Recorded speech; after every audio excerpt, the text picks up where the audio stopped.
ବିଜୁ ଆଜ୍ଞା, ପୁଣି ଭେଟି ଭଲ ଲାଗିଲା। କେମିତି ଅଛନ୍ତି? ଭଲ ଅଛି, ଧନ୍ୟବାଦ। ଆରେ ମୋର ମନେ ନଥିଲା ଆପଣ ଆଜି ଆସିବେ। ଆଉ ମୁଁ ଟିକେ ବ୍ୟସ୍ତ ବି ଅଛି। ଆଚ୍ଛା, ମୁଁ କହିଥିଲି ଯୀଶୁ କାହିଁକି ନିଜ ଜୀବନ ଦେଲେ ବାଇବଲରୁ ଦେଖିବା। ମୋତେ 2 ମିନିଟ୍ ଦେବେ କି? ହଁ, କିଛି ସମୟ ତ ଅଛି। ଯୀଶୁ କହିଥିଲେ ସେ କାହିଁକି ଜୀବନ ଦେଲେ।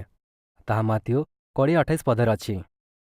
ଯେପରି ମନୁଷ୍ୟପୁତ୍ର ମଧ୍ୟ ସେବା ପାଇବାକୁ ଆସିନାହାନ୍ତି, ମାତ୍ର ସେବା କରିବାକୁ ଓ ଅନେକଙ୍କ ନିମନ୍ତେ ମୁକ୍ତିର ମୂଲ୍ୟ ସ୍ୱରୂପ ପ୍ରାଣ ଦେବାକୁ ଆସିଅଛନ୍ତି। ଶେଷ ଧାଡ଼ିରେ ଧ୍ୟାନ ଦେଲେ କି ଯୀଶୁ ଯେଉଁ ପ୍ରାଣ ଦେଲେ ତାକୁ କ'ଣ କୁହାଯାଇଛି?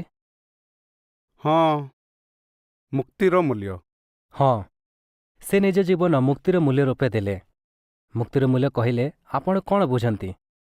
ବୋଧେ ବନ୍ଦୀ କୌଣସି ବ୍ୟକ୍ତିକୁ ମୁକ୍ତ କରିବା ପାଇଁ ଯେଉଁ ଦାମ ଦିଆଯାଏ। ହଁ, ଜଣେ ବ୍ୟକ୍ତିକୁ ମୁକୁଳାଇବା ପାଇଁ ଯେଉଁ ଦାମ ଦିଆଯାଏ ତାହା ମୁକ୍ତିର ମୂଲ୍ୟ। ଯୀଶୁଙ୍କ ମୃତ୍ୟୁ ଯୋଗୁଁ ମଣିଷ କିଛି ଫେରି ପାଇଲା, ଯାହା ହରାଇଥିଲା। ଆରଥରକୁ ଆମେ ଦେଖିବା ଯେ ମୁକ୍ତିର ମୂଲ୍ୟ ଯୋଗୁଁ ଆମ ପାଇଁ କ'ଣ ସମ୍ଭବ ହୋଇପାରିଛି। ଆସନ୍ତା ଶୁକ୍ରବାର ସନ୍ଧ୍ୟାରେ ଆପଣ ଘରେ ଥିବେ କି?